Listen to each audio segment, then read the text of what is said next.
النهاردة بدأت أول حلقات من مسلسل سر الباتع. قبل تتر البداية ظهرت قوات الاحتلال الفرنسي من زمن الحملة الفرنسية، وده عشان نشوف شكل مقاومة المصريين ليهم.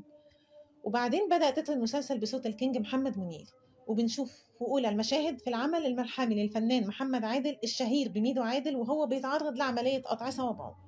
وبعدين ظهر الفنان أحمد فهمي عشان يبدأ في رحلة البحث عن سر السلطان حامد. وهنشوف في الحلقة مقام السلطان حامد وهو بيتولد طفل رضوان اللي بيجسده كريم فهمي، وبنشوف والده صلاح عبد الله اللي بيطمنه على ابنه وبيسميه حامد، وبيكبر الطفل وبيموت باباه. وبعدين بتتعرض أمه وبيتفتح ليها الشموع في المقام على أساس إنها عملية شفاء، على عكس اللي عمله مع والده وهو بيتجاهل تنفيذ الندب. وبيظهر الطفل في المشهد وبيسأل عن سر السلطان وإزاي هو بيقدر يحقق الأمنيات اللي بتطلب منه، وبيسأل جده عن سر السلطان ده والمقام اللي بيتوجه ليه الناس علشان تحقق الأمان.